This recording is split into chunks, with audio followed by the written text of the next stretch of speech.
성경 말씀 함께 보겠습니다. 오늘 함께 보실 말씀은 룻기서 3장 1절부터 11절까지만 보겠습니다. 함께 교독합니다. 룻의 시어머니 나오미가 그에게 이르되 내 딸아 내가 너를 위하여 안식할 곳을 구하여 너를 복되게 하여야 하지 않겠느냐.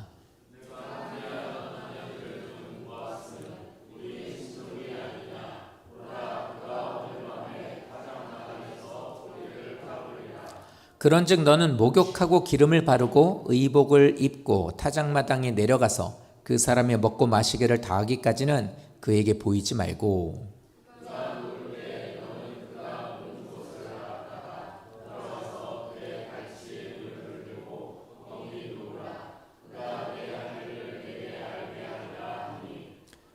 룻이 시어머니에게 이르되 어머니의 말씀대로 내가 다 행하리이다 하니라.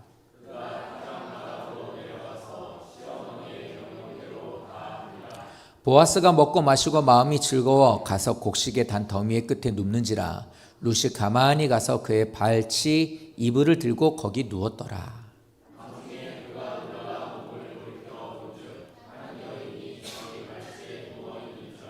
이르되 네가 누구냐 하니 대답하되 나는 당신의 여종 룻이오니 당신의 옷자락을 펴 당신의 여종을 덮으소서. 이는 당신이 기업을 물을 자가 됨이니이다 하니.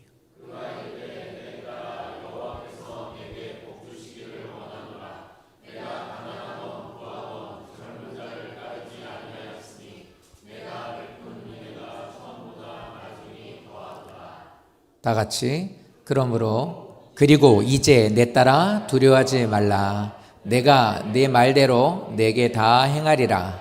네가 현숙한 여자인 줄을 나의 성읍 백성이 다 아느니라.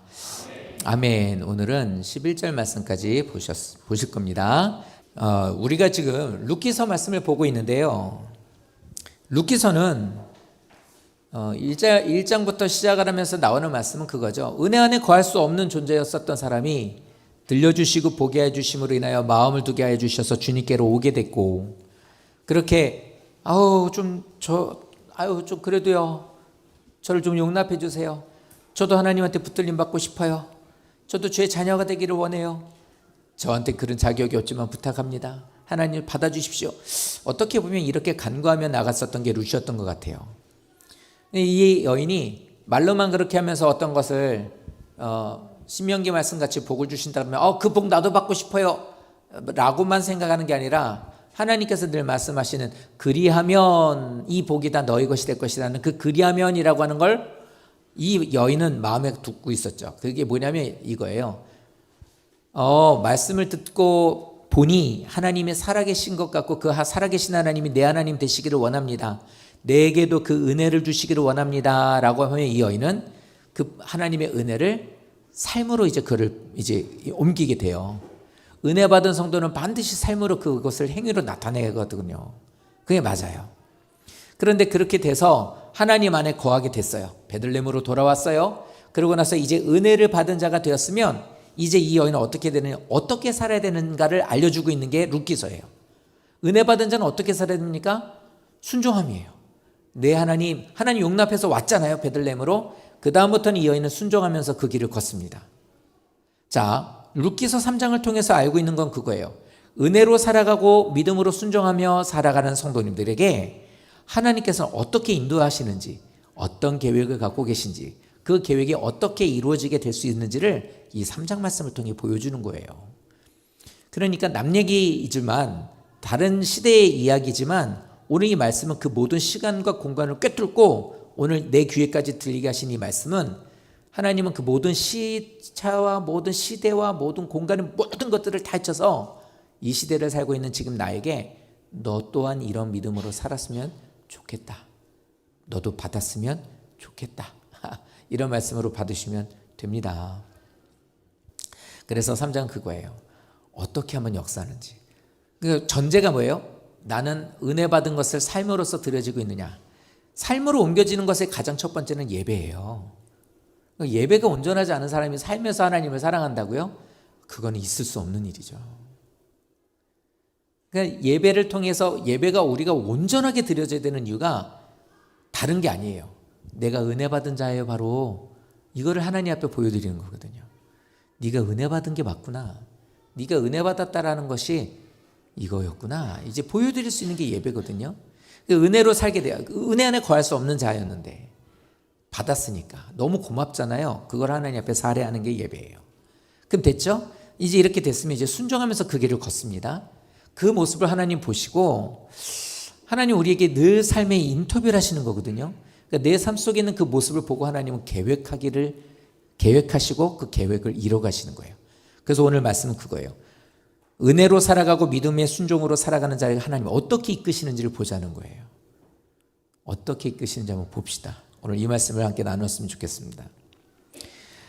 은혜를 받고 믿음의 순종과 결단을 한 룻을 통해서 이제 나오미가 그걸 봐요. 시어머니인 그 여인이 룻을 이렇게 지켜봐요. 그랬더니 어쩌면 진짜 은혜를 받은 여인이 그 아이가 며느리가 정말 은혜 받은 것으로 인해서 하나님을 사랑하는 모습을 갖고 있어요. 어떻게 할 수 있느냐? 말씀의 순종이죠. 말씀에 순종하면서 하루하루를 살아가며 모든 상황에 대한 것을 하나님의 뜻대로 살아가는 그 모습을 보더니 거기에서 얘기를 해요. 다 보여드려야겠다. 자, 뭐라고 얘기하냐면 이렇게 말합니다. 예, 너를 위하여 안식할 곳을 위하여 너를 복되게 하여야 하지 않겠냐, 이렇게 얘기를 해요. 오늘 말씀을 그냥 쭉 한번 스토리로 얘기할게요. 이제 이거부터 시작이 되는데 제가 이게 PPT가 좀 순서가 이상하게 돼서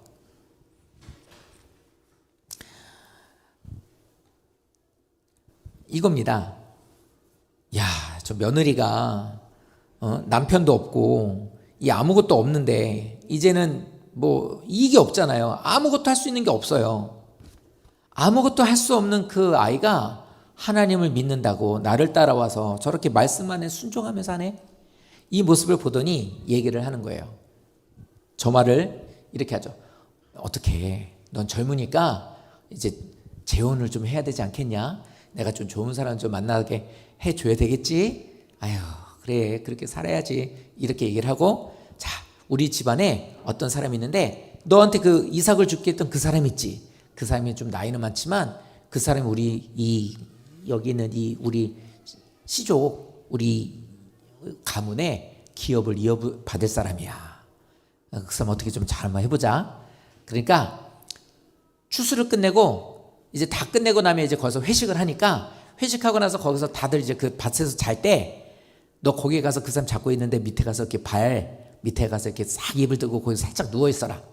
그러고 있으면 걔가 일어나가지고 깜짝 놀지 않겠니? 그럼 너를 보고 이쁜 너를 보고 어떻게 하겠지? 그러면 되는 거야. 우리는 룻기서를 보면서 이게 문자적으로 쓰여져 있는 어떤 한 여인에 대한 이제 출생 그리고 이 사람의 출신 이 모든 것들이 이제 역전이 된 한 여자의 인생 이야기라고 보여지게 되는 것처럼 보여요. 오늘 말씀이 바로 그 얘기거든요.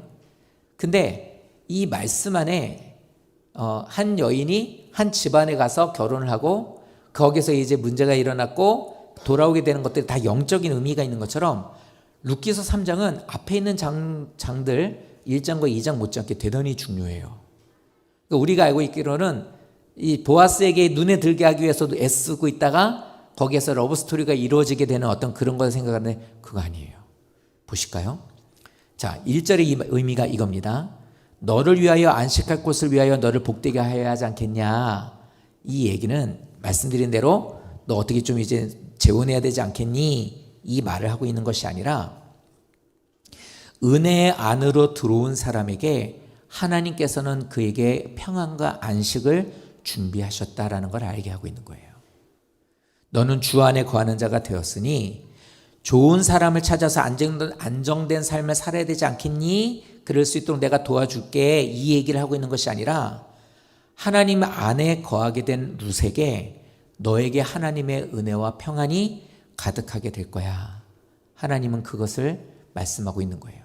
그런데 이 시대를 저 지역에 살고 있는 나오미가 너무나도 극진한 효성이 가득한 룻이라고 하는 여인에게 그 얘기를 하고 있는 게 아니라 이 시대에 은혜 안에 들어갈 수 없는 우리를 용납해 주셔서 구원받게 하신 우리들이 이렇게 믿음 안에서 순종하며 살고 있는 우리들을 보시면서 하나님께서 우리들에게 하시는 말씀이 바로 이거예요.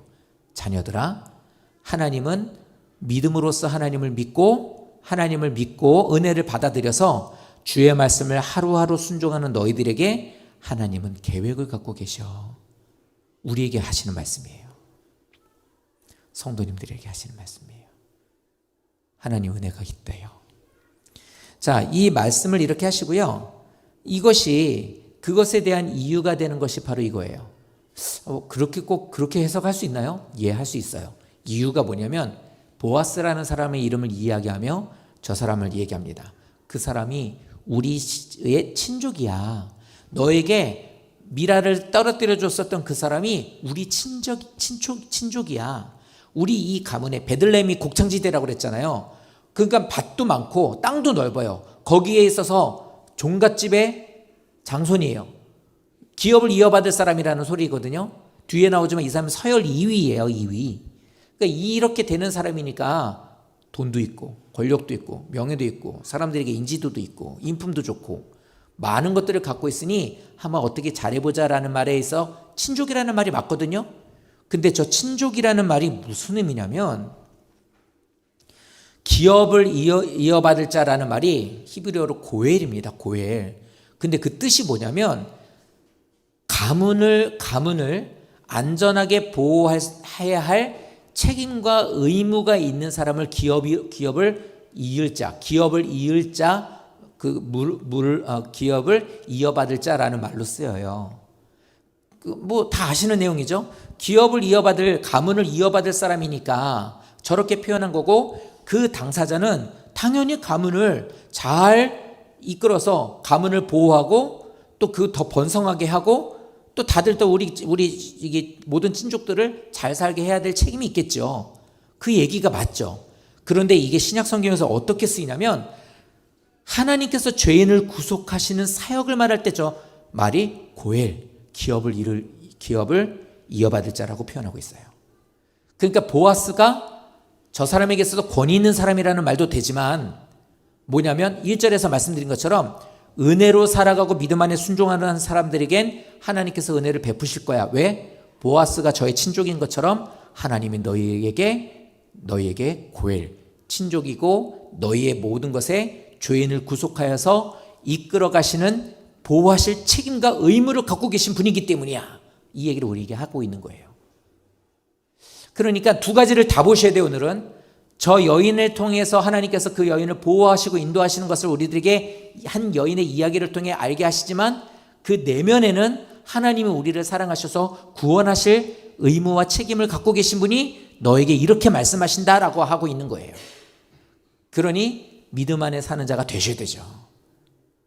그런 자가 되어야 돼요. 자, 3절에 이렇게 말해요. 너는 목욕하고, 이제 얘기합니다. 목욕하고 기름 바르고 의복을 입으라는 거예요. 그러니까 뭐냐면 싹 목욕제게 하고 향수 뿌리고 화장하고 그 발 밑에 누워있으라. 부시시하고 일어났을 때 딱 달빛에 비친 너의 모습을 보고 뿅 갈 수 있게. 이게 말하면 그 남자를 유혹할 수 있도록 준비하라 이거예요. 말은 그렇죠. 근데 구약 성경에서 목욕, 기름, 의복 이 뜻이 뭐냐면 이 말은 언약갱신이에요. 새롭게 출발한다는 뜻을 갖고 있어요. 그러니까 이 말은 뭐냐면 하나님 앞으로 나아가는 너는 하나님께서 너에게 언약으로서 새롭게 너를 이끌어 가신다는 것을 기억하라는 거예요. 믿음으로 살아가는 성도님들에겐 이거는 결혼 전략을 말하는 게 아니라 신앙적인 새 옷을 입을 수 있는 결단을 해라. 이제 주를 만날 이제 너는 준비를 단장을 하라요. 마치 신랑 대신 예수님을 맞으러 가는 신부인 성도들이 어떻게 삶을 살아야 되는지를 알려주는 것처럼 지금 이 말씀을 통해 표현하고 있는 거라는 거예요. 그러니까 이건 과정이에요. 주님 앞에 믿음으로 사십니까? 말씀에 순종하고 계신가요? 하나님이 인도하신 가운데 나는 살고 있고 주님 말씀에 순종하며 나갑니까? 그렇다면 너는 주님께로 나아가되 결단하라. 신앙의 새 옷을 입는 것으로. 이 표현을 하고 있는 거예요. 믿음 안에 살아가는 우리들은 반드시 하나님의 언약을 갱신하는, 즉 새롭게 언약받은 언약 백성이 됐다라는 것을 알고 주님 앞에 결단하며 나가는 자가 되어야 된다라는 거예요. 이전에 있었던 생각과 마인드 갖고 세상에 한 발, 하나님한테 한 발 이루어서 하나님이 도와주면 땡큐? 아니면은 나는 세상 바라보고 사는 거예요. 이렇게 살아서도 안 되고, 하나님한테 땡큐? 그러고 나서 이걸 갖고 세상에 가서 그걸 계속 부으면서 거기에서 나에게 마치 부자와 나사로처럼 매일 연락하며 살아가는 그런 모습을 가져서도 안 되는 거예요. 우리에게 있어서 주님 앞으로 나갈 때는 정결하게 하나님 앞에서 성별된 모습으로 하나님 앞에 우리는 새 사람의 옷을 입고 주님께로 신앙에 있어서 결단하는 모습을 가지라는 거예요. 이게 우리들에게 요구하는 거예요. 은혜 입었다며요. 하나님으로 인해서 새 사람이 됐다며요. 그럼 우리들도 어떻게 합니까? 그런 삶을 살아가는 게 맞죠. 완전하게 못 사는 거 알아요. 완전하게 못 산다고 안 합니까? 오늘 애들 장학고사 봤는데요. 나 1등 못해. 애들 그래요. 서로 돌려 뭐 이렇게 미덕이라고 해댈지. 열심히 공부해라. 저 안 돼요. 왜? 가령이가 1등 할 것 같아요. 가령아 열심히 해라. 안 될 것 같아요. 왜? 희수가 1등 할 것 같아요. 희수야 열심히 해라. 안 될 것 같아요. 왜? 의진이 누나가 1등 할 것 같아요. 뭐 미덕이에요? 다 이래요. 만약에요. 그러면 우리는 그 말을 할 때마다 애들한테 뭐라 그러냐면 그래요. 그거 안 할 거야? 아니요. 열심히 해. 이렇게 얘기를 하는 거예요. 그런데 만약에 그럴까봐 안 할래요. 일단 안 하니까 못 할 거예요. 그럼 어떻게 해요? 걔는 장학고사가 아니고 맞아야죠. 이제 맞아야죠. 이리 와봐 너. 이렇게 되겠죠. 이거는 성도님들 그렇지 않나요? 성도님들이 저는 제일 속상하고 성도들 다 똑같을 거예요. 자식들이 나갔다 들어왔어. 공부를 하다 왔어. 학교 갔다 왔어. 뭐 하다 왔어. 그럼 이제 올 시간 됐으니까 부모는 밥을 준비해요. 밥을 준비하면 와가지고 밥을 차려요. 근데 딱 앉더니 그래요. 밥 먹기 싫다. 엄마가 하는 밥이 맛이 없다. 걔는 밥을 먹는 게 아니라 그때부터 욕을 먹기 시작해야 되는 거잖아요. 그렇죠? 우리가 하나님 앞에 믿음을 갖고 있는 사람이라고 말을 하면서도 하나님 앞에 나는 은혜로 완전하게 못 사니까 은혜로 안 살겠습니다라는 건 말이 안 된다 소리예요. 그러니까 뭐냐면 믿음 안에 살기 위해서 우리들이 나아갈 때, 즉 삶으로서 그것에 대한 것을 보여드리게 되면 하나님은 계획을 갖기 시작한다니까요. 그 계획하심을 이루시기 시작한다고요. 그렇기 때문에 정결함으로 하나님 앞에 믿음으로 하나님의 원하시는 믿음의 새로운 신앙으로서 살기를 결단하며 나가는 자가 되셔야 된다는 거예요. 자, 이렇게 하래요. 하나님 우리한테 이렇게 하래요. 나오미가 룻에게 저렇게 하래요. 그랬더니 나오미가 시어머니가 하는 말을 듣고 어떻습니까? 내 어머님이 하라는 대로 다 하겠습니다. 이렇게 말을 해요. 그러니까 저 말은요, 시어머니니까 어려우니까 저렇게 대답했다라고 보시면 안 되는 거예요. 물론 없지 않아 있겠지만 인간적인 관계로는 여기선 그걸 말하고 있는 게 아닙니다. 이게 뭐냐면 신앙 안에 있는 자기에 있어서 믿음의 결단하는 거예요. 언약하신 말씀에 대한 것을 듣고 그 말씀을 저는 믿습니다. 그리고 그 하나님의 그 사랑을 수용하고 있는 거예요. 그걸 받아들인 거예요. 하겠습니다. 말씀하신 대로 저는 그대로 하겠습니다예요. 믿음 안에 사는 자가 이래야 된다라는 거예요. 믿음 안에 사는 자는 이래야 된다. 근데 문제가 이게 입으로만 되면 안 된다는 겁니다. 입으로는 다 구원받는데요. 하나님 사랑한대요. 능력으로 산다고요? 안 돼요. 말에 이걸로 갖고. 그러니까 보면 입으로만 신앙생활해서는 안 돼요. 교회 안에서만 잘하면 안 된다고요. 너무 마음이 아픈 게 교회 안에서는 잘하는데요. 이 교회 문 밖을 나가면은 새 옷을 입고 새 단장을 하고 새 결심을 하고 나가서 믿음 안에 힘을 얻고 나가야 되는데 원래 입었었던 세상 옷을 다시 갈아입어요. 그리고 세상 사람과 같이 똑같이 다시 살아요. 그러니까 저 5절은 뭐가 돼요? 저건 거짓부렁이 되는 거죠. 그냥 입으로만 달린 말이 돼요. 근데 룻은 어땠느냐? 일단 저 말씀을 들었죠? 그걸 믿음으로 수용해요. 믿습니다. 저 그 말. 그 말씀을 그대로 따르겠습니다. 라고 해요. 6절 말씀이 이렇게 말해요. 어떻게 합니까? 명령대로 다 했대요. 이게 우리에게 주시는 말이에요. 말로만 하는 것이 아니라 할 수 없는 상황. 생각해보니 자신이 없거든요. 안 될 것 같거든요. 그래서 어떻게 합니까? 다시 일터로 가봤더니 이렇게 살았다간 돈 못 벌 것 같거든요. 이런 상황이다 할지라도 어떻게 합니까? 말로는 그렇게 분명히 했어요. 그냥 입에 발린 걸로 그냥 이게 아니라 정말로 말로 난 정말 그러고 싶었어요. 이거였어요. 5절로 했어요. 정말 저는 하겠습니다라고 하나님 앞에 결심했어요. 근데 하나님 저 세상에 나가보니까 안 되더라고요. 너무 어려워요. 다들 다들 놀러 가는데 저는 그러고 싶지 않아요. 막 그 중에는요, 저를 보고 좀 이렇게 곱게 보는 사람은 막 저를 막 조롱해요. 어떤 사람은 막 비난해요. 어떤 사람들은 내가 그렇게 꼴 보기 싫은가 봐요. 저에게 막 불이익을 줘요. 그러니까 안 되겠어요, 하나님 하고 덮어버리는 분들도 많아요. 이런 믿음도 없는 사람도 있지만 이렇게까지 가면서 멈춰버리는 게 많단 말이에요. 근데요, 성도님, 이게 다 하나예요. 결론은 다 하나예요. 마태복음의 말씀에 보면은 씨 뿌리는 비에 있어서 돌짝밭에 떨어지든 길가에 떨어지든 가시밭길에 떨어지든 결론은 다 똑같아요. 그러니까 저렇게 뭐 한다고 좀 난 쟤보다 나아? 안 되는 거예요. 그럼 어떻게 되느냐? 명령대로예요. 명령대로라고 하는 이 말은 뭐냐면 믿음의 담대함이에요. 하나님의 약속을 수용했다고 말했잖아요. 언약의 말씀을 내가 내가 알겠습니다 이해했다고, 머리로만 이해한 게 아니라 내가 이걸 왜 지켜야 되는지를 알았다고, 그럼 명령대로 하셔야 돼요. 담대하게 이것에 대한 것을 실천할 줄 알아야 된다는 거예요. 언약에 대해 헌신하실 수 있어야 된다 소리예요. 헌신이라는 게 뭐예요? 그냥 나를 맡기는 거잖아요. 최선을 다해서 뭐 이익이 되든 뭐가 되든 아니고 그냥 사명감 가지고 하는 거 있잖아요. 말씀을 지키는 것에도 반드시 그렇게 해야 돼요. 그게 명령대로예요. 또 하나, 내려가서예요. 내려갔대요. 내려갔다라고 하는 이 내려감은 루키서 1장에서 말했었던 뭔가 좀 더 돈을 더 벌어볼까? 조금 더 이렇게 해서 좀 살아볼까? 하는 것으로 세상으로 내려갔다라는 내려감이 아니라, 똑같은 야라드라고 하는 말이, 저 말이 내려갔다라는 것이 아니라 뭐냐면 하나님의 인도하신 가운데 나는 하나님의 뜻을 따르기 위해서 자기 자신을 낮췄다는 소리예요. 나의 모든 것을 낮췄다는 거예요. 낮췄다라는 건 내 생각도 버렸다는 거고, 내가 뭐 하기로 결심했고 이렇게 하면 안 될 것 같은데라는 것도 버리는 거예요. 우리 일상에 이런 게 되게 많아요. 수영을 딱 배우러 가면 뭐 하면 힘 빼라고 그래요. 힘 빼라고. 안 되거든요. 그러니까 이번에도 애를 물놀이가 데려갔더니 그래요. 나 수영 잘해요. 그래요. 해보라고 그랬더니 뭐냐면 그냥 힘있게 그냥 팍 이러고 있어요. 현우 수영 잘하더라고요.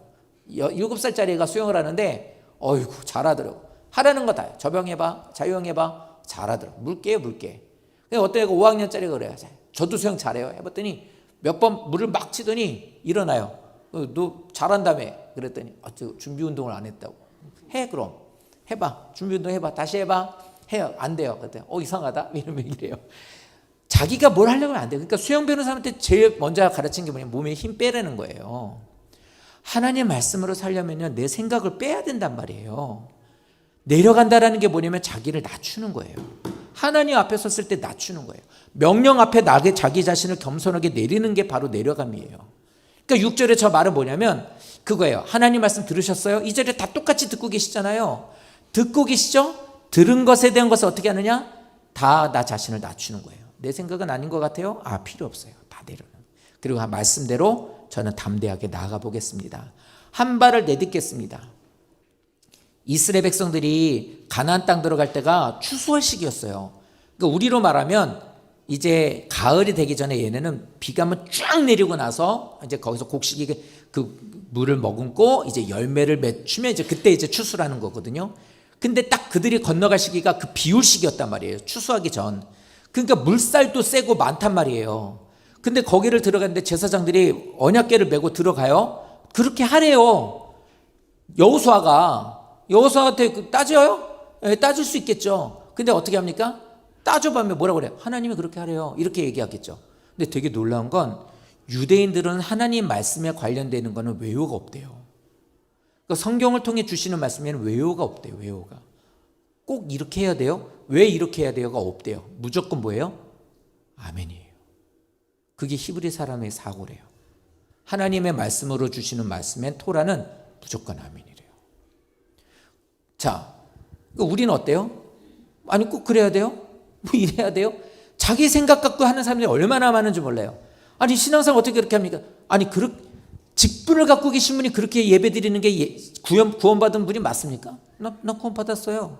이렇게 이런 대화를 해본 적은 없지만 아마 그럴듯해요. 왜요? 말은 안 하지만 그렇게 하고 있으니까 현재도 여전히.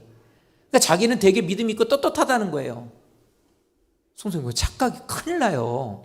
왜 그래요? 말씀 앞에 자기를 낮춤이 없으면 고개를 빳빳이 들고 내 생각이 옳다고 하고 있는 개똥처럼 갖고 하게 되면 배견할 수 있는 사람 없어요. 근데 이게 어떻게 되느냐? 하나님한테 꽝 하고 한 대 맞고 나서 몽창 다 날라고 나서 그때 가서 정신 차린 사람도 많아요. 수도 없이 봐요. 수도 없이. 그러니까 하나님은 사랑하는 자녀들 계속 얘기하는 거예요. 힘 빼. 낮춰. 내가 할 테니까. 낮춰. 나 네가 그렇게 되고 싶다는 것을 보기를 원하지 않아. 보는 거예요. 그러니까 자기를 낮추래요. 새겨들어 주십시오. 나를 낮추고 명령에 순종하는 자가 되셔야 돼요. 룻은 언약 백성 아니었어요. 언약 백성이 아니었었는데요. 은혜를 맛보고 저 그 안에 좀 넣어주세요. 좀 넣어주세요. 아니면 안 될 것 같으니 저 좀 놔주세요. 그게 뭐예요? 어머니의 백성이 내 백성, 어머니 하나님 내 하나님 된다는 게 뭐냐면 나 은혜 안에 거하고 싶습니다 였거든요. 그러니까 발부동 친 거예요. 나도 하나님 구원해 주세요. 그랬는데 어떻게 돼요? 은혜 안에 거하는 자가 되고 나서는 어떻게 하느냐? 모든 걸 낮추는 거예요. 그리고 언약에 대한 이 모든 말씀을 새겨듣고 언약의 길로 가게 된 거예요. 그게 언약 백성이에요? 다른 게 언약 백성 아니에요? 여기 계신 분들 중에 모태신앙 있으시죠? 모태신앙이 언약 백성이에요? 그리고 나서 나중에 예수 믿은 집사님은 언약 백성 아니에요? 아닐 수도 있죠. 이들은 아브라함의 후손이고 자손이기 때문에 그 생각 갖고 있었으니까. 근데 이렇게 보시면 돼요. 그럼 우리는 뭐 같은 사람이냐? 10가지 재앙이 일어나게 됐었던 애굽에서 10가지 재앙이 이루어지게 되고 나서 끝나고 났을 때 다 광야로 나가잖아요. 누가 나가죠? 유대인들 나가죠? 유대인들만 나가요? 애굽 사람들 중에도 나가요.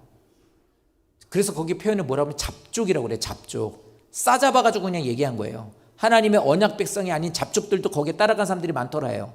왜 따라갔죠? 10가지 재앙하는 걸 봤더니 진짜 하나님은 살아계신 신인 것 같아.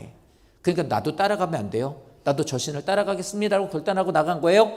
그게 언약 백성이에요. 그게 언약 백성이라는 말은 모태신앙이고 몇 대째 믿는 이런 사람들이 아니에요. 교회에서 어떤 일을 열심히 하거나 아니면 자기 비중이 큰 사람이 아니에요. 하나님의 말씀을 듣고서 그 말씀에 대해서 자기 자신을 낮추고 그 말씀을 자기 마음에 새기며 그 말씀을 따라가는 그 사람이 언약 백성이라고요. 누굴 얘기하냐면 우리를 얘기하는 거예요. 언약 백성이십니까? 그렇다면 나 자신을 낮추고 말씀을 따라가십시오. 이렇게 나갈 때 이렇게 얘기합니다. 7절 말씀에 보면 그의 발치 이불 아래 거기에 누워요. 이제 어떻게 합니까? 목욕 싹 하고 화장 싹 하고 옷 갈아입고 정말 그 남자 보아스가 누워있는 그 밑에 가서 입을 쓱 들고 거기에다가 발을 쓱 집어넣고 누운 거예요. 이제 그 장면을 말하는 거예요. 그러니까 이 7절에 있는 말씀은 뭐야? 보아스를 유혹하기 위한 행위로 볼 수 있겠죠. 그 말을 하고 있는 게 아니라 히브리 사람들의 문화에서는 이 밑에 발 밑에 들어가서 눕는다는 이게 뭐냐면 나는 당신의 보호함을 받기를 원합니다라고 하는 뜻을 갖고 있어요.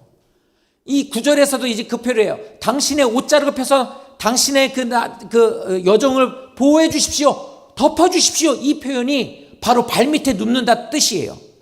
그러니까 이 사람의 생각에는 뭐냐면 이겁니다. 나는 당신의 권위의 보호 아래 들어가기를 원합니다. 이 표현인 거예요. 이게 신앙적으로 표현하는 우리가 하나님 앞에 발 아래 거한다는 게 그거예요. 머리털로 그의 발을 씻는 것과 종이 주인의 발에다가 입을 맞추는 것과 이 모든 표현이 뭐냐면 나는 당신의 보호 아래 거하는 자가 되기를 원합니다. 당신이 나의 날개로 나를 덮어주시길 원합니다. 신명기에서 말하고 있는 이 말이 뭐냐면 날개예요. 이 뜻이 옷자락이라는 저 표현이 날개라고 하는 것 뜻과 똑같은 뜻이에요. 주의 날개로 나를 덮어주십시오. 독수리가 새끼를 덮는 것처럼 주님께서 나를 보호해 주십시오. 나를 덮어주시고 인도해 주십시오. 이 표현을 하고 있는 거예요. 한 남자를 꼬시기 위함이 아니라 이 여인은 자기의 생명을 걸고 갈구하고 있는 거예요. 당신의 보호 아래 나를 보호해 주십시오. 사랑하는 성도님들, 하나님이 아니면 살 수 없다는 고백은 늘 이 표현으로 가능한 거예요. 주님의 은혜 아래 나를 거하게 해주십시오. 성도님들은 왜 성도님들의 인생이 성도님들의 것이라고 생각하고 사시냐고요. 전 그렇게 생각 안 한다고요? 그렇다면 예배가 달라져야죠. 그렇다면 은혜를 받은 자로서의 삶의 모습이 보여져야 돼요. 누구한테 보여주냐고요? 성도님들의 자식에게요. 누구한테요? 성도님들의 배우자에게요. 예를 들어 이런 거예요. 피곤해. 좀 더 자고 싶다. 못 일어나겠다. 새벽 기도를 가야 되겠는데 못 일어나. 그런데 남편이 새벽 기도를 가. 그럼 어떻게 돼요? 나도 가야 되는데. 이런 도전이 있어야 된다는 거예요. 가야 되는데 옆에 보니까 우리 아내 자고 있네. 나도 잘래. 교회 가서 신앙생활하고 믿음 안에 사는 것들에 대한 게, 우리 엄마 보니까, 우리 아빠 보니까 교회 가서 하는 거는 진짜 기똥차게 잘해. 근데 집에 와서 보니까 엄마한테 하는 거 보니까, 아빠한테 하는 거 보니까, 사회생활 하는 거 보고 가정에서 하는 거 보니까 별거야. 그럼 애들 어때요? 걔네들 교회 와서는 기똥차게 해요. 그리고 돌아가서는 지들 마음대로 해요. 그대로 배우는 거거든요. 주의 보호 아래 거한다고 한다면 우리들의 삶에서 이런 모습이 있어야 되는 게 맞아요. 근데 이게 삶의 고백으로 나가는 거예요. 하나님, 내 힘으로는 못 삽니다라는 고백이 늘상 나가는 거예요. 근데 이게 향기와 같아서 이게 번져나가는 거예요. 기도는 왜 해요? 내 힘으로 못 사니까. 왜 목사가 기도를 많이 해야 되는 줄 아십니까? 성도님들의 영혼을 책임질 자신이 없으니까. 그러니까 하나님한테 맡기는 것밖에 없는 거예요. 모세라는 사람이 멋진 리더였죠. 대단한 사람이죠. 하나님 뭐라고 그러죠? 이것들 싹 다 밀어버리고 내가 너를 통해서 새로운 민족을 내가 세우겠다. 이 얘기를 하는데 모세가 뭐라고 그래요? 하나님, 그러면 하나님이 데리고는 나왔는데 데리고서 가나안 땅으로 데려갈 자신이 없으니까 싹 다 죽이고 그렇게 생각할 거 아닙니까? 예수 믿지 않는 사람들이 이 얘기를 하잖아요. 그러니까 하나님, 한 번만 더 참아주세요. 예수님의 예표잖아요. 근데 이게 사실 이게 반대가 될 때가 많아요. 하나님 싹 다 밀어버리시죠. 새롭게 하시죠, 하나님. 아우, 정말 이렇게 생각하고, 만약 이렇게 해봐요. 내게 능력이 있어, 목사들이 능력이 있어 이렇다면 교회 성도가 남아나겠냐고요. 아무도 그럴 수 없어요. 그러니까 할 수 있는 방법은 하나님께 맡기는 것밖에. 반대로 정말 성도님들을 도와드리고 싶은데요, 능력이 없어 못하는, 그때도 정말 죄송함이 많죠.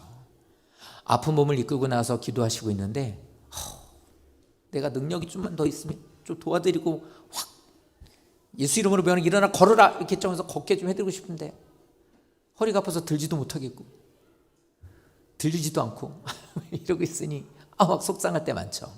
그러니까 어떻게 합니까? 엎드리는 거예요.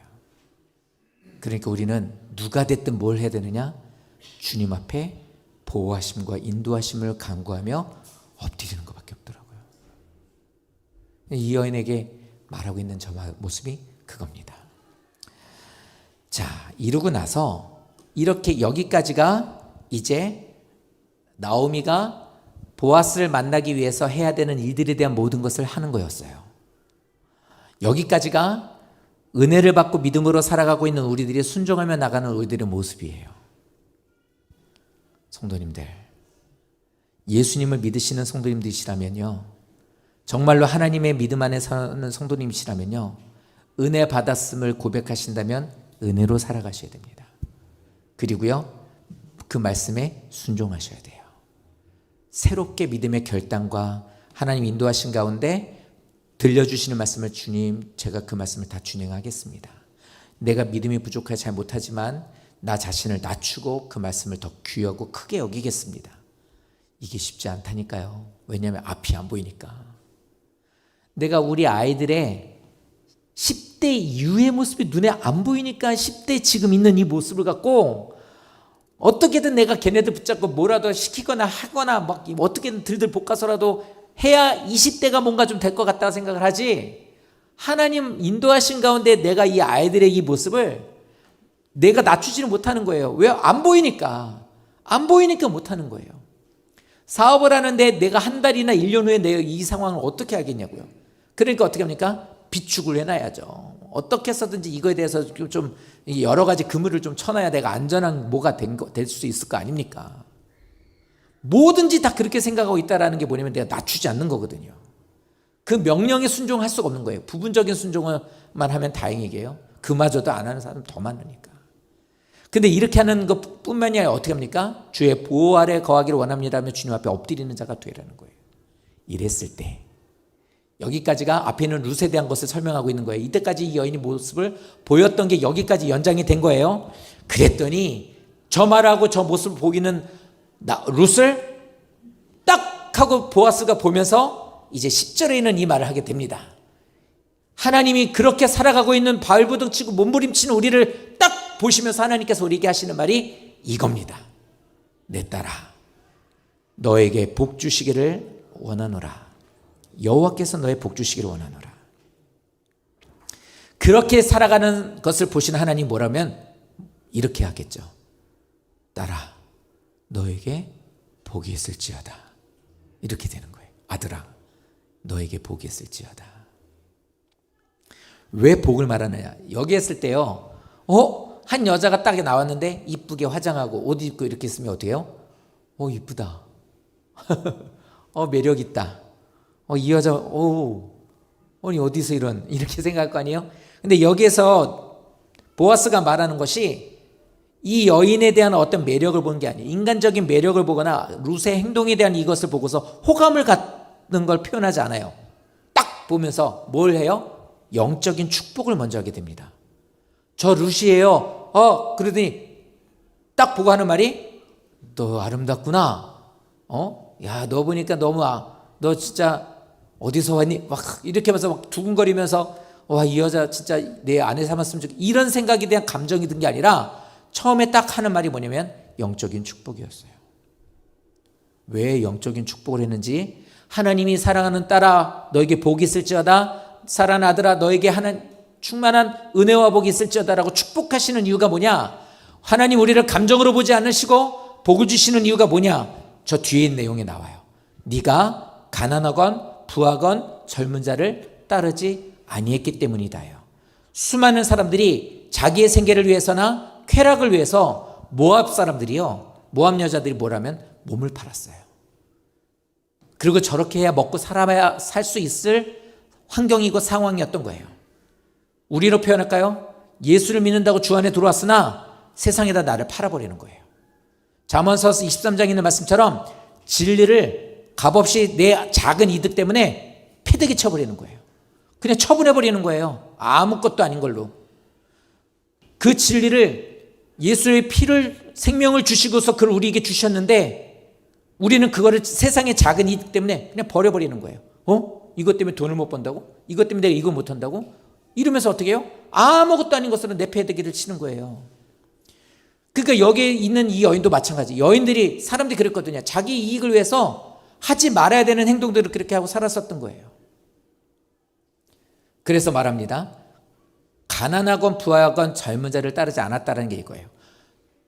일단 남자하고 붙어야 그 남자하고 이게 뭔가 돼야 이 사람은 생활권이 생기니까요. 이스라엘 사람들에게 제일 불쌍한 게 돈 없는 사람이 아니라 남편 없는 사람하고 아들이 없는 사람이었어요. 그러면 뭐냐면 뭔가에 대해서 우리에게 마치 주민등록증이 없는 것처럼 뭔가 권리를 행할 수 있는 게 없어요. 보장이 안 된단 말이에요. 그러니까 제일 가난하고 부족하고 연약한 사람이 남편 없고 아들이 없는 사람. 그러니까 어떻게 저 여자 입장에서는 가난하건 부하건이에요. 그래도 어쨌든 가난해도 어떤 남자하고 같이 살면 그 남자가 자기를 먹여주고 모든 걸 다 해결해 줄 텐데 어떻게 됐든 간에. 근데 거기다 돈까지 많아? 그럼 더 기가 막히죠. 근데 그런 거 생각하지 않고 그들을 따르지 않았다라고 말해요. 그래요. 중요한 거예요. 근데 그 뒤에 있는 말이 보시면 이래요. 네가 베푼 인애가 처음보다 나중에 크다 이 말을 해요. 저 말이 뭐냐면 인애라는 것이 이거예요. 하나님이 나를 이렇게 사랑해 주셨구나. 하나님 앞에 구원받을 수 없는 나를 들어오게 하셨구나. 자녀 삼아 주셨구나. 쓸모없는 나를, 죽을 수밖에 없는 나를. 하나님이 이 사랑이 얼마나 귀하고 큰가. 우리 이렇게 말하면 다 알아들으시겠죠? 근데 이걸 이 사람들도 알고 있었는데 살아가면서 그거를 실천하는 거예요. 그 실천이 뭐였죠? 시어머니를 봉양하는 거였어요. 내가 이런 은혜를 받았으니 내가 우리 시어머니를 사랑하는 게 당연하지. 그래서 사람들이 룻을 보면서 대단했다고 그런 거예요. 믿음이 있다고 말하는 사람들이 시어머니하고 갈등도 심하고 이러고 막 이렇게 맨날 싸움질하고 서로 그냥 영 끊고 사고 이러는데 그러고 나서 그냥 자기 이익 때문에 그냥 세상으로 나가버려도 누구도 뭐라고 하지 않을 사람인데 그 은혜를 사모하고 은혜 받았다는 그 이유 하나로 돌아와서 하나님의 그 사랑을 실천하네? 그걸 귀하게 여겼거든요. 근데 보아스는 거기서 뭐라고 말하냐면 그 모습을 갖고 있는 너를 내가 알고 있었는데 지금 여기에서도 무엇인가를 통해서 네 삶을 좀 어떻게 해서든지 이렇게 살면 낫겠구나. 불법과 편법과 인간적인 생각과 세속적인 것을 목적을 두고 그 일들을 하지 않는구나 라고 말하고 있는 거예요. 다시 말하면 저 말은 무슨 말이냐면 네 믿음이 성장하였구나 그 말하고 있는 거예요. 네가 처음에 예수 믿고 신앙생활을 그렇게 예쁘게 하더니 이제는 더 많이 성장했구나. 너에게 하나님의 복이 있을지어다 그 말이에요. 믿음에 대한 신앙에 대한 시간이 흐를수록 우리들의 삶 속엔 반드시 신앙의 성장이라는 게 이루어져야 된다고요. 뭘로 이루어져야 되느냐? 예를 들어 이거예요. 난 돈에 정말 취약해요. 돈에 취약해서 주일 예배 드리는 것이 사실 쉽지 않아요. 일을 해야 돼요. 사람 만나야 돼요. 아니면 그것에 대해서 뭔가에 대한 걸 계속 작업을 해야 돼요. 근데 예수를 믿기 시작했네? 근데 이렇게 되면서 내 목적과 주인이 돈이 아니라 하나님이라고 계속 성경을 들었고 나는 그 안에 거하면서 그게 더 중요하다는 걸 알았어요. 돈보다 더 중요한 건 하나님 안에서 영원한 생명이라는 걸. 그럼 어떻게 하느냐? 그걸로 끝나는 게 아니라 이거를 실천하는 거예요. 내가 받을 수 없는 사랑을 받았으니까 나도 그 사랑을 실천해야지. 근데 이걸 하나님한테 어떻게 표현하지? 라고 했는데 시간이 가면서 은혜를 받고 나서 그래 맞아. 돈이 중요한 게 아니야. 예배가 중요하지. 하나님 앞에 손들면 예배 실패하고 나서 하나님한테 구원받았다고 말하는 건 그건 거짓말이에요. 삶에서 보이지 않으면 왜 그걸 그렇게 확실하게 얘기하냐고요? 가장 기본이 경외의 기본은 예배거든요. 뭐 한두 번 얘기하지 한 게 아니니까 더 이상 표현 안 해도 되겠죠. 근데 그렇게 살면서 이게 시간이 흐르면서 바뀜이 없어요. 자기의 이익, 자기의 즐거움, 이게 시간이 흐를수록 달라지는 게 없다면, 즉 처음에 네가 시어머니를 봉행하는 그 모습이 있었는데 이 이후에 있는 모습에 있어서는 그 어머니하고도 단절됐더라. 이렇게 되었다면 저게 성립이 안 되겠지만 가면서 어떻게 보면 그 하나님의 받은 사랑이 계속 적용이 됐더라는 거예요. 그게 성장이에요. 영적인 성장. 비슷한 사람이 누구냐면 요셉이었어요. 하나님의 사랑과 꿈과 비전을 품고 있었는데 감옥을 갔네. 감옥 갔는데 거기서 자기의 이제 신상에 대한 게 변화가 일어날 수 있는 방법이 생겼어요. 근데 이게 좀 찝찝한 방법이에요. 그게 뭐냐면 우리 주인 부인이 나를 유혹해요. 한 번만 내 몸을 내주면, 거기에서 내가 우리 사모님의 비유를 좀 맞추면 난 여기에서 이제는 일반적인 노예들과 같이 않고 신뢰를 나는 탈피할 수 있어요. 이제는 좀 나아질 수 있어요. 분명히 그 사람한테는 기회였어요. 왜냐면 그 시대는 그렇게 해서 좋아지는 사람이 많았으니까. 근데 요셉이 뭐라고 그래요? 허락할 수가 없습니다. 그 이유는 주인이 맡겼기 때문입니다 라고 말하고 있지만 나는 하나님 섬기는 사람이기 때문이다 였어요. 하나님 보시기에 믿음을 갖고서 하나님을 사모하는 마음을 갖고 있는 사람이 이득이 없어서 메말라 있는 땅 위에 서 있는 것 같은 모습이어도 그 받은 은혜를 사랑하고 생각하며 이익이 없어도 그 사랑을 실천하고 있는 그 모습을 통해 하나님이 하시는 말씀이 너 믿음이 성장했구나라는 거예요. 그러니까 진짜 믿음은 언제 보이느냐? 안 좋을 때, 없을 때, 그때 보여지는 거예요. 청년들에게 그 얘기를 해요. 사실 청년의 믿음 장담할 수가 없어. 니들 신앙은 장담할 수가 없어. 왜냐? 신앙생활을 한다고 하나님 앞에 막 수련해가고 뭐하고 이러면요, 결신하고 뭐 선교사 되겠다 그러고 뭐 자기의 뭐를 삶을 바친다 그러고 수도 없이 그렇게 얘기를 해요. 그러다가요 군대 가잖아요, 신앙 버린 사람 부지 많아요. 연애하잖아요, 삼손되는 애 되게 많아요. 들릴라 같이 막 쫓아다니는 애들 많아요. 하나님은 온데간데 없고 머리 자르고 들릴라 쫓아가는 애들 수도 없이 많아요. 여자들이요, 시집 가면요 완전 바뀌어져요. 자식 나잖아요, 그건 더 몰라요. 근데 하나님은 우리가 생각하기에 저거 이제 저렇게 연애하니 저 이제 하나님 안 섬기겠다, 섬겨야 되나? 하나님 그래도 의지해야 되고 하나님 중심으로 가야 되나? 그러긴 좀 이게 시간이 안 맞는데, 그 기점에서 하나님 그걸 이제 들여다보시는 거예요. 그게 인터뷰예요. 내가 네가 한 행위를 보아노라가 바로 그거거든요. 일상적인 성도님들이 아무 이렇게 주일날 이 시간에 와서 예배드리는 이 모습 보고 하나님은 내가 네 모습 보아노라라고 말하지 않아요. 반드시 갈리게 되는 그 길을 하나님이 거기에서 너 어떻게 결정하느냐 그걸 보시는 거거든요. 그러니까 예배 시간에 우리들이 어떤 것에 대한 것을 이쪽으로 가면은 교회로 가는 길이고 저쪽으로 가면 내가 원하는 길로 가는 길인데 거기 그 갈림길에 딱 섰을 때 어떤 걸 선택하는지를 우리는 하나님 보시는 거죠. 그래서 청년의 시기 때 그 신앙은 장담할 수 없다는 그 얘기를 했네요. 그랬더니 어떻게 반응을 보이냐면 이제 그거 붙잡고 기도하더라고요.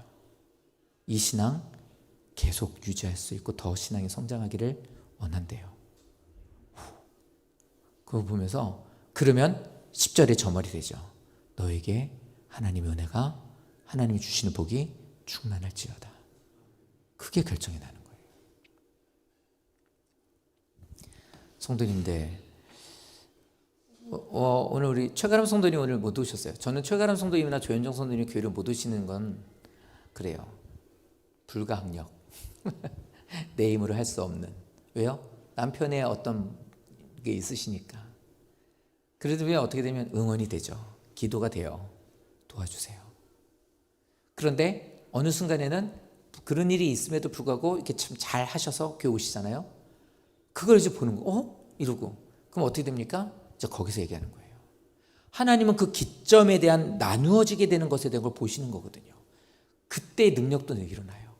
그러니까 새벽 기도든 금요기도든 수요기도든 모든 공예배가 왜 중요하냐면 나에게는 기회예요. 은혜 받을 수 있고 주를 만날 수 있고 일생일대에 지워지지 않는 말씀을 내게 주실 수 있는 기회. 그거예요. 그거. 나는 그 기회가 되기 위해 또다시 매 주마다 말씀 붙잡고 누군가의 어떤 한 사람에게 귀에 마음에 팍 꽂히는 말씀이 될 수 있으니 저는 최선을 다해 준비할 뿐이고, 그러다 누가 하나 그렇게 되면 저는 그렇게 쓰임받았으니 감사할 뿐이고, 그걸 위해서 세워줬으니까. 근데 그게 한 사람에도 없으면 어떡하지? 이것 때문에 저는 초조할 뿐이고 근심이 될 뿐이죠. 그러나 그거를 받는 성도라면 하나님은 그때를 위해 그 모든 걸 예비하셨기에 이거야말로 할렐루야죠. 그러니까 그 기회를 자꾸만 일주일에 단 한 번이라고 하는 그 기회를 놓치지 않았으면, 로또 하는데 꿈잘 꿨다고 1,000원짜리 하나 하는 사람이 어디 있어요? 10,000원 주고 10개 달라고 그러지. 왜요? 혹시 모르니까. 그렇게 하지 않나요? 저도 그래요. 아내가 꿈 잡고 예를 들어서 우리 건축할 수 있을 것 같아. 왜? 로또 살 거야. 사! 이렇게 얘기를 해요. 사! 주시면 우리 교회 짓자! 이렇게 얘기하죠. 그럼 어떻게 해요? 1,000원 한다 그래요? 그러면 제가 그러죠. 5,000원 한다 그러면 10,000원 해야지. 혹시 알아? 기회를 조금 더 이렇게 늘려봐. 그 5번보다 10번이라는 것을 또 하면 또 혹시 알아? 이렇게 얘기를 하죠. 장난같이 가끔 한 번씩 이제 이렇게 하기도 해요. 성도들도 마찬가지예요. 왜 하나님이 주시는 그 내게 은혜로 역사하시는 거에 대한 기회를 일주일에 한 번만 하십니까? 로또를 1,000원만 갖고 하지 않으시는 것처럼 왜 그러세요? 그건 방법이 아니에요. 물론 시간과 여건이 맞으시지 않으면 그것도 다르겠지만, 성도들이 즐거움과 건강을 위해서 여러 가지 운동하러 가시는 데가 먹으러 가시는 데는 몇 번씩 가시잖아요. 근데 왜 그러시냐는 거죠. 자, 오늘 말씀이 여기까지 제가 적어나겠다고 한 게 아니고 한 자리도 남았네요. 자, 그러면 이거예요. 저기 노란색으로 쓰여져 있는 것처럼 왜 하나님께서 축복하시느냐? 저거 꼭 기억해 주세요. 나와 언약을 맺으신 하나님을 사랑하는 마음으로 하나님과의 약속을 끝까지 지키는 이 믿음을 갖고 있었기 때문이에요. 그걸 그래서 인애라고 말하고 있는 거예요. 인애는 하나님 우리에게 허락해 주시는 말할 수 없는 사랑, 탕자같이 그렇게 끌어안아 주시는 사랑인데, 그 사랑을 받은 우리들도 그 사랑을 실천하는 거예요. 하나님한테 그 사랑 받았다고 감격하고 눈물을 흘리면서 하나님 너무 감사합니다 이러고 나가서 어떻게 돼요? 자기한테 조금 기분 나쁘게 하고 사랑할 수 없다고 어떻게 합니까? 성 그어버리는 거예요. 망할 놈의 자식. 나는 죽었다 깨어나도 저 사람 용서 못해. 아니에요. 왜요? 안 되지만 해야 되는 거예요. 왜요? 내가 그 은혜를 입었으니 나도 그 인애를 갖고 실천하려고 하는 거예요. 롯이 그 모습을 갖고 있었던 거기 때문에 사람들에게 얘기를 합니다. 11절에 이렇게 얘기해요. 다 한대요. 다 한대. 그 너의 모습을 다 알아. 이 얘기하고 있어요. 근데 현숙한 요인이라고 해요. 너의 미모를 다 안다? 너의 그 모습을 다 안다? 네가 효심이 가득한 것을 다 알아 라고 말하지 않아요. 현숙한 여인인 것을 다 안다라고 말하고 있습니다. 시어머니를 잘 공개했다라는 그 모습을 갖고 있다라는 걸 말하는 게 아니에요. 여기에서 말하고 있는 11절에 있는 저거는 그 말이에요. 언약 안에서 신실한 믿음을 하고 있는 여자라는 걸 내가 알고 있다. 다 알아. 우리 교회에서 다 알아. 이 동네에서 다 알아. 하나님을 경외하는 사람이라는 거 알아. 이게 현숙이에요. 믿음 안에 서하는 사람이 이거예요. 잠언서의 시작은 잠언서의 31장의 맨 마지막은 현숙한 여인으로 끝나요. 현숙한 여인에 대한 것이 바로 이어지게 되는 게 룻기서입니다. 어떤 것에 대한 것을 실천하는 게, 잠언서에 대한 것을 실천하는 사람이 누군지를 보여주는 게 룻이에요. 그러니까 성도님들, 이 말씀을 통해 우리들에게 알려주는 거 이겁니다. 보아스의 눈에 룻은 외모로 본 것이 아니라 믿음의 품격을 봤던 거예요. 성도님들이 믿음 안에서 믿음의 품격을 보여주는 사람이 되어야 돼요. 너만 알고 있으면 되고 나만 알고 있으면 된다고? 아니에요. 다 안돼요. 다. 반드시 믿음은 소문이 나게 돼 있어요. 냄새가 나게 돼 있어요. 성도님들의 신앙이 이런 모습으로서 되어지는 것이 되어야 10절에 있는 것처럼 너에게 하나님의 복이 있을지어다가 되는 거예요. 이 말을 듣고 12절 말씀부터는 이제 또 다른 한 가지에 대한 것을 제시를 합니다. 믿음으로 걸어가는 성도님들에게. 이 말씀까지 꼭 하고 싶은데 시간이 괜찮으시면, 마음이 괜찮으시면 오후 예배의 말씀을 들으십시오. 1부 때 들으셨던 말씀은 성도님들은 다 들으셨는데 다 끝났더니 아마 이렇게 하면 우리 한 12시 50분에 끝날 것 같아서 자르는 거예요. 오늘 말씀 잘 기억해 주십시오. 성도님들, 믿음 안에서 어떻게 살아야 되는지 오늘 말씀 들으셨으면 결정해 주십시오. 결정해 주십시오. 이것으로 인해서 성도님들과 성도님들의 가정과 자녀들이 변화되고 바뀌어지는 거예요. 눈에는 보이지 않지만 이 모든 일에서 은혜를 받은 성도라면 이거 품고 가는 거예요. 아니, 룻이 누가 이렇게 될 줄 알았나요? 아니었던 거예요. 은혜는 이익과 반드시 비례하지 않습니다. 교회 다니고 예수를 믿음으로 해서 내가 모든 기대하는 것들이 다 충족되지는 않아요. 하지만 내가 받은 은혜가 가장 크다고 여겨지는 사람이라면 오히려 그건 아무것도 아닌 거예요. 예수 믿으면 부자 돼요? 부자라는 생각 안 하고 받은 예수를 믿는 것이 너무나 귀한 것이기 때문에 그거 하나 붙잡고 가는 거예요. 근데 하나님은 그거를 보고 어떻게 한다고요? 늘 선택의 기로 있을 때마다 하나님을 선택하는 그 모습을 보면서 하나님은 늘 저 얘기를 하시는 거예요. 복된 자녀야. 한마디만 하고 마칠까요? 학생들에게 오늘 아침 그 얘기했어요. 얘들아, 복이 뭔지 알아? 라고. 복이라는 말은 바라크라고 하는 말인데 이 복이라고 하는 말은 울타리란 뜻이야. 울타리가 어떤 건지 아니? 울타리는 두 가지가 있어요. 기능이. 뭐죠? 못 들어오게 하는 게 울타리예요. 또 하나가 있어요. 뭐 하는 게 울타리죠? 나가지 못하게 하는 게 울타리예요. 하나님이 위에서 부어주시는 그 복은 누군가가 뺏어가지 못하도록 막아주는 것이고요. 안에 있는 것에 대한 것이 나가지 못하도록 또 막아주시는 게 복이에요. 하나님은 하나님의 자녀들이 이 땅에서 살면서 수많은 우리들이 있는 카테고리들이 있잖아요. 그 모든 것들에 대한 것에 이 복이라는 것을 치시는 거예요. 어떤 하나만을 갖고 복이라고 말할 수 없어요. 그렇기 때문에 믿음의 길을 걷는 자가 되실 때 이 영향은 룻이라고 하는 저 여자 때문에 다음 주에 드려지는 그 영향과 그 파급 효과는 어마어마하다는 걸 아시게 될 거예요. 먼저 부름받으신 성도님이시라면 이 말씀을 기억하고 하나님의 은혜를 사모하시며 하나님의 눈에 보이기에 하나님께서 나를 보시기에 또 주변에 있는 모든 성도들이 알 수 있도록 이 믿음 안에 내 모든 하나님과의 언약을 끝까지 지키려고 하는 모습을 갖고 가십시오. 지금 잘 안 되시나요? 어렵나요? 불편하신가요? 한다고 하는데도 내가 원하는 것들이 안 돼서 너무 마음이 무거우신가요? 다 하나님 아세요. 그 선택의 기로에 서신 성도님들을 하나님이 이제 그것을 보고 어떻게 하시는지 이제 보실 거예요. 싱퀴리에 하나님께서 보시면서 그것을 갖고 그거로 나의 신앙이 고백으로 받으신다는 거예요. 그래, 가자, 일어서자, 온전하게 드리자, 감사하자, 이런 것들을 하나님은 나는 나 혼자의 고백이지만 사실은 그게 하나님은 질문하고 난 거에 대답으로 받으신다는 거예요. 그때 저에게 하시는 거예요. 너 믿음 많이 컸구나. 너에게 복이 있을지어다. 이 말이 성도님들의 것이 되시기를 예수님 이름으로 축원드립니다.